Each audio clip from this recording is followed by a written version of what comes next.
Hello student, स्वागत है फिर से एक नए वीडियो में। आज पढ़ने वाले हैं प्रश्न 10.2 और क्वेश्चन नंबर हमारा आज 9 से शुरू होगा। 9 से आकृति 10.13 ये वाला आकृति है। इसमें क्या है, एक्स वाई और एक्स डैश वाई डैश है। वो केंद्र वाले किसी वृत्त को समांतर स्पर्श रेखाएं हैं। तो ये क्या है, एक्स वाई और एक्स डैश वाई वाला ये समांतर रेखाएँ हैं, है ना। इस पर स्पर्श कर रहे हैं बिंदु सी, है ना। और ए बी और एक्स वाई, ये था एक्स डैश वाई को बी पर परिच्छेद कर रहा है। मतलब क्रमशः एक्स वाई पर ए परिच्छेद कर रहा है और एक्स डैश वाई पर बी बिंदु परिच्छेद कर रहे हैं। हमें सिद्ध करना है कोण ए ओ बी 90 डिग्री है, ये सिद्ध करना है। तो कोण ए ओ बी कौन है, ए ओ बी, ये जो बीच में कोण बनेगा ना ए ओ बी, ये हमें सिद्ध करना है। तो चलिए सिद्ध करते हैं इसको। तो क्वेश्चन नंबर 9 है, तो मैंने आकृति को छाप दिया है।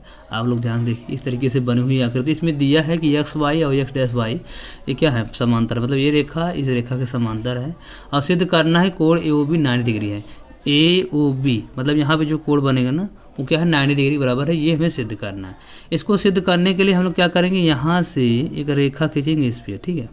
एक रेखा क्या करेंगे, इस पर हम लोग खींचेंगे और इस बिंदु को नाम देते हैं हम लोग यम, ठीक है। यम बिंदु नाम देते हैं। अब देखिए, तो यहाँ लिखना पड़ेगा क्या हमने किया अभी। तो यहाँ लिख रचना में लिखना पड़ेगा ओ केंद्र से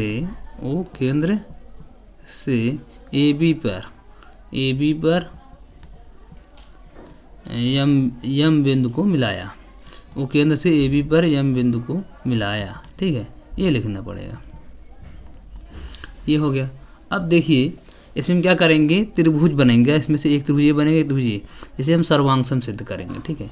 इसे हम क्या करेंगे, सर्वांगसम सिद्ध करेंगे। जिससे क्या करें कि जो पी ओ क्यू है हमारा रेखा बन जाएगा, मतलब रेखा ऑलरेडी है। तो यहाँ कोण जो आ जाएंगे सर्वांगसम होने पर ये कोण बराबर हो जाएंगे, संगत कोण जाएंगे। उसी प्रकार से ये भी आकृति है, ये भी त्रिभुज बनेगा। तो इस कोण बराबर कर लेंगे और 180 बराबर करके हम इसे सिद्ध कर पाएंगे। तो चलिए सिद्ध करते हैं। लिखेंगे त्रिभुज ए ओ पी में, है ना। त्रिभुज ए ओ पी में क्या होता है, देखो लेकिन त्रिभुज ए ओ पी में फिर इसके बाद त्रिभुज लेंगे ए ओ एम, ठीक है। फिर त्रिभुज ले तथा त्रिभुज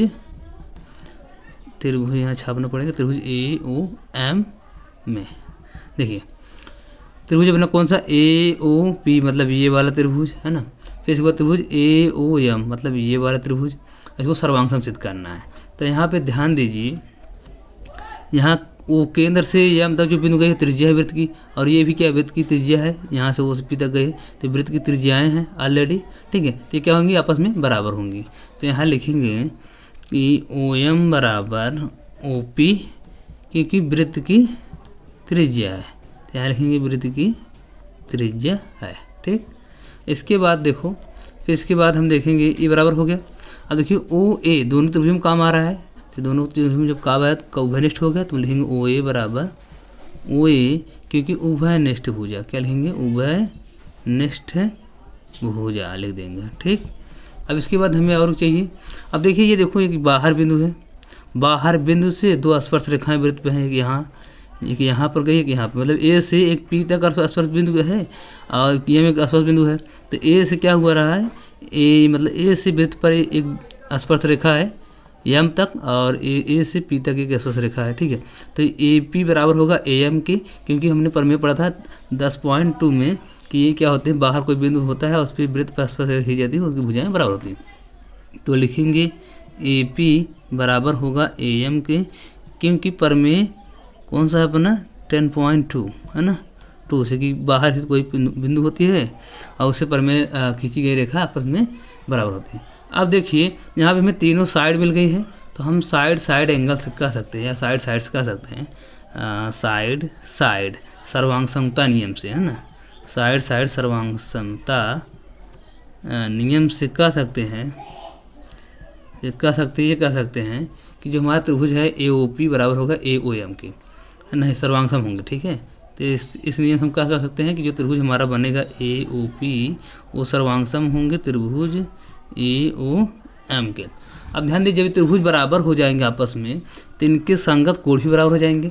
तो हमें ज़रूरत क्या है, और देखिए यहाँ पे स्पर्श बिंदु है, ये 90 डिग्री कोण बनेगा, यहाँ भी 90 डिग्री कोण बनेगा प्रमेय 10.2 में। तो कोण एम बराबर होगा कोण पी के, और कोण ए बराबर होगा कोण ये वाले कोण के, मतलब कह सकते हैं एम ए पी कोड के फिर पी ए एम कोड के बराबर हो जाएंगे। लेकिन हमें चाहिए क्या, ये वाला कोड चाहिए और ये वाला कोड चाहिए, ये दो कोड चाहिए। तो हम क्या करेंगे, लेंगे कोड पी ओ ए या ए ओ पी में, ए O P code A O P, फिर लेंगे कोड ए ओ एम, ये बराबर हो जाएंगे। क्योंकि संगत कोड ही बराबर होंगे। जब संगत भुजाएं बराबर होंगे तो लिखेंगे कोड ए ओ पी बराबर होगा, कोड ए ओ पी बराबर होगा ना कोड ए ओ एम के, है ना। तो लिखेंगे कोड ए ओ एम के। इस समीकरण 1 नाम रख देते हैं इसका।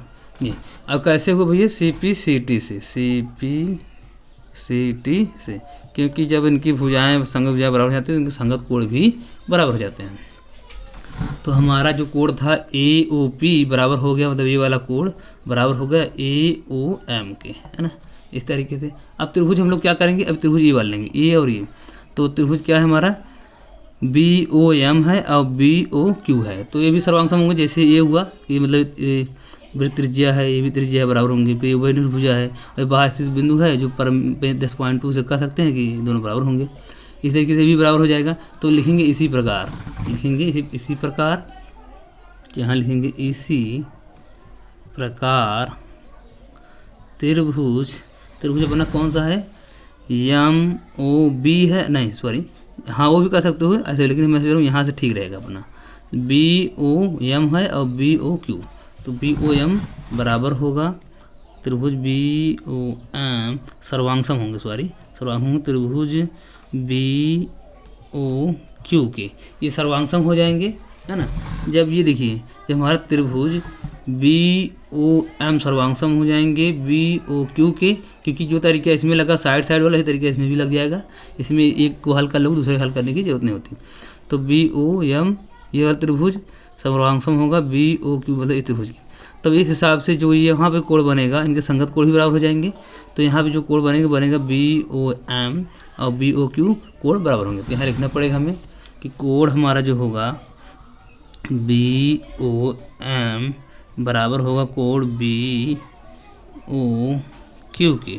ये भी सी पी सी टी से, मतलब जब इनकी भुजाएं बराबर हो जाती हैं तो इनके कोड भी बराबर हो जाते हैं। तो समीकरण हमारा 2 हो गया, ठीक। अब यहाँ पे एक चीज़ देखिए आप लोग, जो हमारा पी ओ क्यू है एक त्रिभुज, सॉरी एक रेखा है, ठीक है, एक रेखा है। और रेखा पर क्या होता है, चाहे जितने भी कोण बन जाएं, है ना, चाहे जितने भी कोण बन जाए सब क्या होते हैं 180 अंश के बराबर होते हैं। तो यहाँ पे एक कोण, ये 2 3 4 कोण बने, चारों कोण क्या होंगे, हम इस त्रिभुज के इस रेखा पे जो बनेंगे कोण 180 में बराबर हो जाएंगे। तो यहाँ से हम लिखना शुरू करेंगे, लिखेंगे, इसको खींचते हैं थोड़ा, इसके बाद हम लिखते हैं। यहाँ लिखेंगे हम लोग कि पी ओ क्यू एक रेखा है, पी ओ क्यू क्या एक रेखा है ना, पी ओ क्यू एक रेखा है। और इस पर कितने कोण बन रहे हैं, कोण बन रहा है ए ओ पी बन रहा है, फिर ए ओ एम कोण बन रहा है, फिर इसके बाद बन रहा है बी ओ एम बन रहा है, फिर बी ओ क्यू, ये 4 कोण बन रहे हैं। चारों कोण क्या होंगे 180 के बराबर होंगे। तो यहाँ पे लिखेंगे कोण ए ओ एम प्लस कोड ए ओ, देखा ए ओ एम ये वाला कोड, फिर कोड ए ओ पी प्लस, फिर इधर देखिए बी ओ एम, तो कोड बी ओ एम प्लस कोड बी ओ क्यू, कोड बी ओ क्यू बराबर होंगे किसके 180 अंश के बराबर होंगे, है ना। अब यहाँ पे देखिए हमें सिद्ध करना क्या है कि हमें सिद्ध करना कोण ए ओ बी 90 डिग्री होना चाहिए, मतलब ये वाला कोण ए ओ बी ये सिद्ध करना है। तो चलिए वही ए ओ बी हमें यहाँ पे लाना है, ठीक है, इनकी जगह पे। अब देखिए ए ओ बी कैसे ला सकते हैं, जब हमें यहाँ ए ओ बी लाने के लिए क्या क्या जरूरत पड़ेगी, देखो ए ओ बी लाने के लिए हमें कौन कोड जरूरत पड़ेगी, ए ओ एम ये वाला कोड चाहिए, है ना, और ए ओ पी को हटाना पड़ेगा, ठीक है। और इसमें देखिए बी ओ एम जरूरत पड़ेगी और बी ओ क्यू को हटाना पड़ेगा। तो क्या करेंगे, इसमें समीकरण 1 और 2 का इस्तेमाल करेंगे। तो चलिए इस्तेमाल करते हैं। देखो तो ये है कोड ए ओ एम, तो कोड ए ओ एम इसे हमें ज़रूरत है, इसको नहीं हटाना है, ठीक है। तो क्या करेंगे, कोड ए ओ पी जो है, कोड ए ओ पी के यहाँ क्या लिखेंगे, देखो कहाँ गया हमारा code, code A O P की जगह लिखेंगे कोड ए ओ एम। तो पहले इसको लिखते हैं, इसके बाद कोड AOM प्लस कोड इसके जगह हम समीकरण x क्या लिखेंगे, कोड AOM। देखो AOB के बराबर है तो यहाँ लिखेंगे कोड AOM, फिर प्लस देखिए BOM हमें ज़रूरत है, इसकी दिक्कत नहीं तो इसको रहने देते हैं BOM, फिर प्लस अब BOQ को हटाना है। BOQ कहाँ से हटेगा, देखो समीकरण 2 से BOQ बराबर क्या है BOM है ना, तो इसको रखेंगे BOM, लिखेंगे कोड BOM और बराबर किसके 180 अंश के, है ना, एक रेखा है। अब ध्यान दीजिए दोनों क्या है, सेम है, कोड AOM और कोड BOM और BOM सेम है तो दोनों जुड़ जाएंगे तो हो जाएंगे 2 कोड AOM प्लस और जुड़ेंगे तो हो जाए 2 कोड BOM बराबर 180 अंश, है ना, 180 अंश बराबर हो जाएंगे। अब ध्यान दीजिए क्या कर सकते हैं हम लोग, 2 कॉमन ले लेंगे तो बचे क्या हमारा code AOM plus code BOM और कॉमन लेने के बाद हमारा आ जाएगा 180। अब गुणे में है यहाँ पे कॉमन लेते हैं इसके बाद जिसे आपको समझ में आ जाए, तो यहाँ पे हम कॉमन लेंगे, कॉमन जब लेंगे 2 कॉमन आ जाएगा बाहर, है ना, 2 बाहर आ जाएगा कॉमन, ये अपना क्या 180 अंश के बराबर है। तो कोड देखो इसकी जगह हम क्या लिख सकते हैं AOM, कोड AOM कहाँ है, देखो यहाँ से कोड AOM मतलब ये वाला त्रिभुज है, ये वाला सॉरी AOM ये वाला कोड है ना। फिर इसके बाद ध्यान दीजिए दूसरा है BOM, तो BOM कहाँ है BOM मतलब ये वाला है ना, तो ये सभी हैं, ठीक है। और हमें किसका ज्ञात करना है AOB, तो AOB किसे कैसे देखो, तो AOB मतलब AOB के अंदर ही ये दोनों कोड बन रहे हैं, तो हम क्या दोनों की जगह AOB लिख सकते हैं, AOB लिख सकते हैं, तो लिख सकते हैं जरूर भी है, code AOM plus code BOM की जगह हम लिख सकते हैं कोड AOB, क्योंकि इसके अंदर सभी कोड बने हैं और बराबर 180 अंश और 2 गुणे में है जैसे जाएगा बटे में, ठीक है, हो जाएगा कोड AOB बराबर 2 काटेंगे तो आएगा 90, ये डिग्री 90 डिग्री आ गया, यही हमें सिद्ध करना था, ठीक है। अब लिखते हैं हम लोग इति सिद्धम, ठीक है, एक बार देख लीजिए, इसकी साथ ले लीजिए आप लोग। क्वेश्चन नंबर 10 है, सिद्ध कीजिए किसी बाह्य बिंदु से किसी वृत्त पर खींची गई स्पर्श रेखाओं के बीच का कोण स्पर्श बिंदुओं को मिलाने वाले रेखाखंड द्वारा केंद्र पर अंतरित कोण संपूरक होता है। तो संपूरक कोण होता है भैया जो 2 कोणों को जोड़ने पर 180 अंश के बराबर हो जाए, होता है संपूरक कोण। तो चलिए वृत्त बनाते हैं और उसको समझाते हैं कैसे क्या बोल रहा है इसमें, ठीक। क्वेश्चन नंबर 10 है, तो बोला है एक वृत्त है और बाहर एक स्पर्श बिंदु है, मान लेते हैं P है, और इससे डाला गया जो स्पर्श रेखा है मान लेते हैं A है जो स्पर्श बिंदु है और B स्पर्श बिंदु, और इनके बीच जो कोण बन रहा है ये कोण, और स्पर्श बिंदु से केंद्र पर जो रेखाखंड है जो मिला रहे हैं हम लोग, ये यहाँ से इस पर जो बन रहा है कोण, ये दोनों कोण संपूरक होंगे।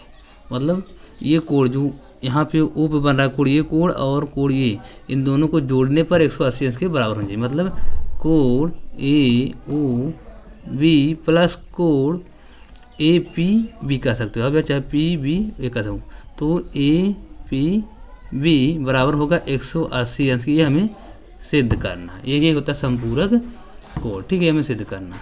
तो चलिए शुरू करते हैं। ध्यान दीजिए इसमें कर क्या सकते हैं हम लोग, देखो यहाँ पे जो स्पर्श बिंदु है यहाँ पे ये 90 डिग्री हो जाएगा, ये भी 90 डिग्री हो जाएगा। क्यों हो जाएगा, क्योंकि लिखेंगे कोण A बराबर 90 डिग्री, क्योंकि प्रमेय अपना जो है 10.1 से कि स्पर्श बिंदु की त्रिज्या मतलब केंद्र से त्रिज्या जो स्पर्श बिंदु जाती है वहाँ 90 डिग्री का उल्लंब होती है और 90 डिग्री का कोण बनाती है।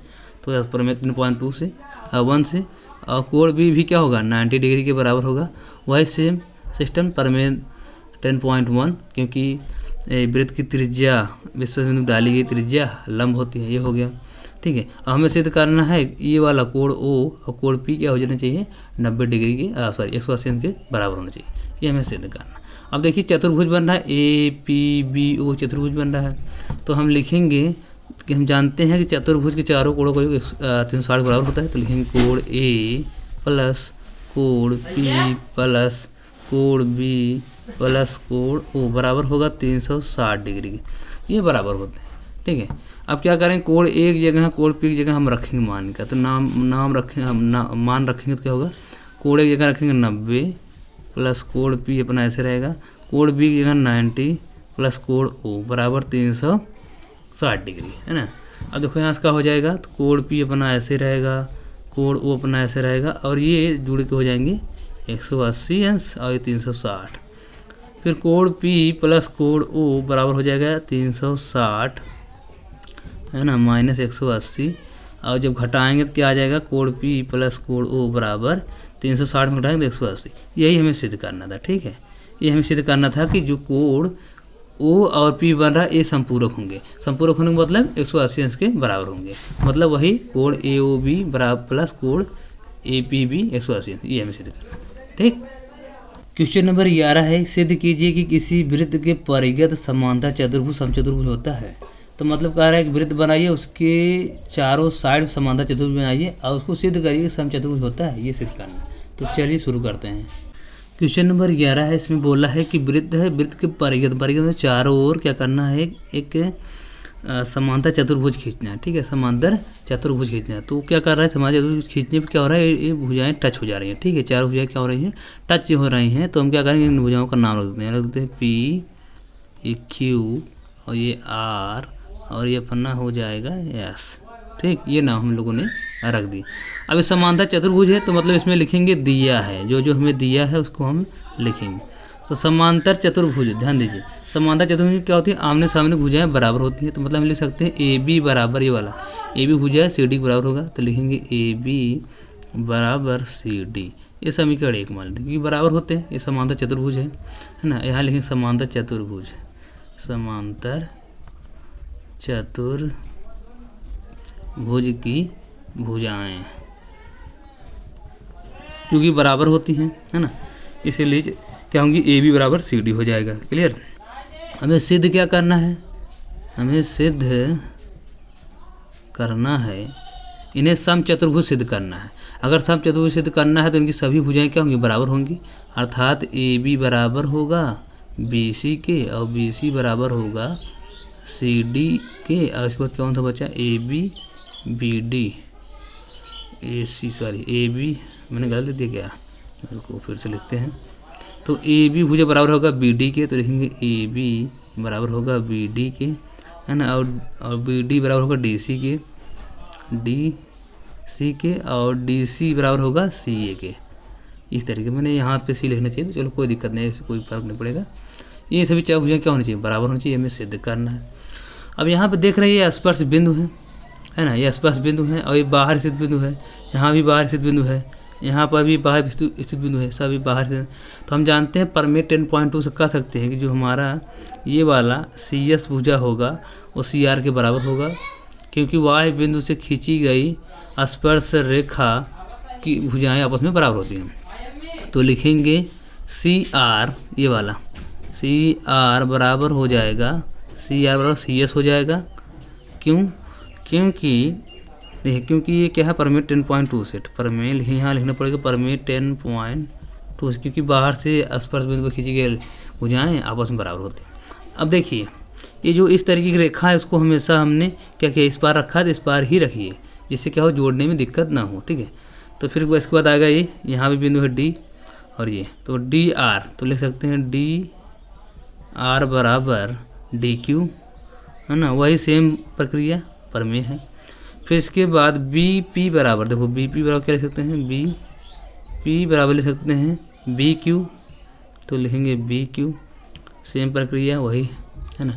फिर इसके बाद लिखेंगे ए पी बराबर ए एस, तो लिखेंगे ए पी बराबर ए एस, है ना। अब देखो ये सभी को हम मान लेते हैं समीकरण, उसमें मैंने पहला मान लिया था, इसे हम लोग मानेंगे 2 3 4 5, ये हम लोगों ने क्या किया, इन लोगों को हमने मान लिया, ठीक है। अब इन्हीं को हम जो चार समीकरण बने हुए चारों को हम लोग जोड़ेंगे।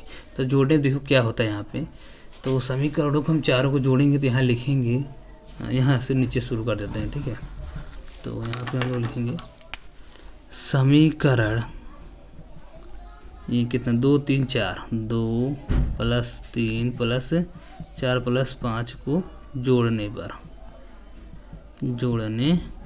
पर देखो जब जोड़ेंगे क्या हो जाएगा, तो इस साइड वाला इस साइड को जुड़ जाएगा, इस साइड वाले लेफ्ट वाला लेफ्ट में जुड़ जाएगा और राइट वाला राइट में। CR plus DR plus BP plus AP हो जाएगा बराबर। अब इस साइड जुड़ेगा CS DQ plus DQ plus BQ plus AS। ये अपना जुड़ गया समीकरण 1 2 से, ठीक है। अब देखो इसमें हम क्या कर सकते हैं, CR DR को हम क्या लिख सकते हैं, ध्यान दो। CR मतलब ये पूरी दूरी है ना, CR, फिर DR मतलब ये पूरी दूरी, इस पूरी दूरी को हम क्या लिख सकते हैं, CD लिख सकते हैं, है ना, या DC लिख दो, बात एक ही है। तो ध्यान दो, ये CR और DR की दूरी क्या है, DC के बराबर है, DC के बराबर, तो हम लिख सकते हैं DC। तो यहाँ लिखेंगे DC, इसको हमने लिखा, ठीक। फिर इसके बाद BP और AP क्या लिख सकते हैं, ध्यान दो, BP और AP। देखो BP है, इसके देखो BP मतलब B से P तक दूरी है, इसके बाद AP यहाँ से यहाँ तक, ठीक है। तो ये पूरी दूरी क्या लिख सकते हैं, AB लिख सकते हैं, तो लिखेंगे AB। तो BP और AP क्या लिखते हैं, AB लिख सकते हैं, तो लिखेंगे AB बराबर। अब देखो जो हमारा CS है और AS, CS और AS क्या लिख सकते हैं, ध्यान दो, CS और AS कहाँ है, CS ये है यहाँ से यहाँ तक दूरी, और AS ये है, AS की दूरी है, तो पूरी दूरी क्या हो जाएगी AC या CA लिख सकते हैं, तो लिखेंगे CA। तो इसकी और इसकी दूरी को लिखेंगे CA प्लस। अब DQ और BQ क्या लिखेंगे, देखो ध्यान दो, DQ ये दूरी और BQ मतलब ये दूरी, पूरी दूरी क्या लिखेंगे, BD लिख देंगे, तो लिखेंगे B और D, ठीक। यहाँ तक दिक्कत नहीं होनी चाहिए आप लोग को। तो DC प्लस AB बराबर है CA प्लस BD के। अब देखो जहाँ पे हमारा AB है, AB जहाँ हमारा क्या है, AB है, AB जगह हम क्या लिख सकते हैं, AB जगह हम क्या लिखते हैं, और CA जगह हम क्या लिख सकते हैं, उसको हमें लिखना है। तो हम लिखेंगे, ध्यान दीजिए, यहाँ देखिए पर में सॉरी जो दिया था AB बराबर CD समान चतुर्भुज है, और एक और मैंने नहीं लिखा, AB बराबर है CD के, है ना, अच्छा एक और लिखना था, AC बराबर होगा BD के, AC या CA बराबर होगा BD के, भी लिखना था, लिख देते हैं इसको भी, यहाँ नीचे लिखते हैं। तो BD बराबर होगा CA के, भी लिखना था समीकरण, इसको 2 देते हैं, और ये अपना हो जाएगा यहाँ पे 3 4 5 हो जाएगा, ठीक है। मिटाते हैं, आप लोग एडजस्ट कर लीजिएगा, 3 हो जाएगा, 4 यहाँ 5 और यहाँ 6 हो जाएगा। और यहाँ पे हमने जो लिखा है ये सभी को हटाना पड़ेगा, यहाँ लिखेंगे 3 प्लस 4 प्लस 5 प्लस 6 हो जाएगा, ठीक है, ये लिखना पड़ेगा। और मैं यहाँ पे CA DC लिखा हूँ, तो और यहाँ CD लिखा, तो मैं इसको उल्टा कर देता हूँ, DC करता हूँ, कोई दिक्कत नहीं होगी, ये अपना DC हो गया, ठीक है। वही मतलब DC बराबर होगा AB की बात एक ही है, ठीक है। अब देखो यहाँ से हम लोग क्या कर सकते हैं, DC की जगह क्या लिखना है और AB जगह क्या लिखना है, दोनों कैसे लिखते हैं। देखो DC की जगह या AB जगह तुम्हारी इच्छा, जो लिखना हो आपकी इच्छा, जो लिखना हो लिख लो। तो क्या लिखोगे, AB बराबर DC, तो AB जगह DC लिख सकते हैं, तो लिखेंगे AB जगह DC लिख देते हैं, ठीक है। तो देखो अपना DC है प्लस AB, तो DC अपना ऐसे रहेगा, प्लस AB जगह लिख देंगे DC बराबर। अब देखो और ये कहाँ से समीकरण 1 हुआ, इसके बाद BD की जगह क्या लिख सकते हैं, CA लिख सकते हैं, है ना, या CA जगह BD लिख सकते हैं। तो हम क्या करते हैं, CA जगह हम BD लिख देते हैं, CA जगह क्या लिख देंगे हम BD, और प्लस ये BD अपना है, ये कहाँ से हुआ, समीकरण 1 व 2 से, समीकरण 1 व समीकरण 2 से, है ना, ये सिस्टम हुआ। अब ये DC जुड़ेगा, 2 DC हो जाएगा बराबर, ये हो जाएगा 2 BD हो जाएगा, है ना। अब ये कटेंगे तो हो जाएंगे क्या, DC बराबर BD, ये हो जाएगा। अब देखिए हमें समानता चतुर्भुज सिद्ध करना था, ABCD को हमें क्या करना था, समानता चतुर्भुज सिद्ध करना था, मतलब ये सिद्ध करना था। अब देखो जो DC है, D और CA ये भुजा जो है बराबर है किसकी, B और D की, है ना। अभी तो हमने क्या देखा, समानता चतुर्भुज था तो सामने सामने भुजा बराबर होती थी, ये इसके बराबर होता है। लेकिन अब क्या हुआ, DC जो भुजा है ये बगल वाले भुजा की BD बराबर हो गया है ना। देखो यहाँ पे तो DC जो भुजा है BD के बराबर हो गया है। हम जानते हैं कि जो हमारा DC है, जो हमारा क्या है DC, यहाँ देखो जो हमारा DC है, DC भुजा क्या है, वही AB के बराबर है ना। DC भुजा क्या है, AB बराबर है, और AB जो है DC भुजा हमारा AB बराबर है, और यही DC भुजा जो है कहाँ पे, यहाँ पे BD के बराबर है, तो यहाँ लिखेंगे BD, है ना। फिर इसके बाद जो BD भुजा है किसके बराबर, CA के, CA तो यहाँ लिखेंगे CA, अर्थात ये चारों भुजाएं क्या हुए, बराबर हो गए जो हमें लाना था, ये सिद्ध हो गया। तो इसे साबित हो कि ये समचतुर्भुज है, समचतुर्भुज है। ठीक, अगर यह वीडियो आपको अच्छा लगा तो इस वीडियो को लाइक करिए और नए हो तो सब्सक्राइब करिए। Thank you.